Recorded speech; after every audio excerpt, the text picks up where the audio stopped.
ప్రతి తెలుగింట అద్భుతంగా జరుపుకునే పండుగ సంక్రాంతి పండుగ. ఈ సంక్రాంతి నేను బాపట్ల జిల్లాలోని ఇంకొల్లు దగ్గరున్న గొనసపూడి గ్రామానికి వస్తున్నాను. ఈ జనవరి 14వ తారీఖున ఉదయం 8 గంటల నుంచి సంక్రాంతి సంబరాలు జరుగుతున్నాయి. ఈ సంబరాల్లో ప్రత్యేకంగా ప్రతి తెలుగింటి ఆడబడుచుకి ముగ్గుల పోటీలు అన్నమాట. రాష్ట్ర వ్యాప్తంగా ఎక్కడి నుంచైనా వచ్చి ముగ్గుల పోటీలో పాల్గొనవచ్చు. మొదటి ప్రైజ్ వచ్చిన మహిళకి 55,555 రూపాయలు.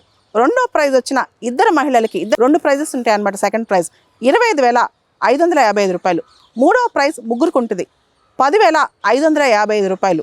ఇలా ముగ్గుల పోటీలతో పాటు ప్రతి మహిళకి అక్కడ చాలా సంబరాల్లో గోరింటాకు కావచ్చు, గాజుల పండగ కావచ్చు, అన్నీ ఉంటాయి. ముఖ్యంగా ముగ్గుల పోటీలో పాల్గొన్న ప్రతి మహిళకి కన్సలేషన్ ప్రైజ్ అన్నమాట.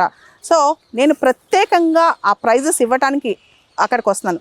వీటితో పాటు ధనిక్ భారత్ విద్యా సంస్థలు మొత్తం ఈ ప్రోగ్రామ్ని స్పాన్సర్ చేస్తూ గొనసపూడిలో సంక్రాంతి సంబరాలు. ధనిక్ భారత్ విద్యా సంస్థలు IIT JEE నీట్ మరియు ఇతర ఎంట్రన్స్ ఎగ్జామ్స్ ఏదైతే ఇంటర్మీడియట్ రాస్తామో అన్నిటికీ వన్ స్టాప్ సొల్యూషన్ అన్నమాట. ధనిక్ భారత్ విద్యా సంస్థలు ఇప్పుడు గొనసపూడిలో పూర్తి స్థాయిలో సంక్రాంతి సంబరాల్ని స్పాన్సర్ చేస్తున్నాయి. తెలుగు రాష్ట్రాల్లోని అందరి మహిళలు ఈ ముగ్గుల పోటీకి కానీ ఈ సంక్రాంతి సంబరాలు కానీ ఆహ్వానితులే. ఇంకొక ప్రత్యేకత ఏంటంటే Dhanik Bharat startup launch pad ఆ రోజున ప్రారంభించబడుతుందన్నమాట గొనసపూడిలో. ఈ స్టార్టప్ లాంచ్ ప్యాడ్ విశేషం ఏంటంటే గొనసపూడికి చెందిన కొంతమంది యువత ఆర్యా మీడియాని అక్కడ లాంచ్ చేసి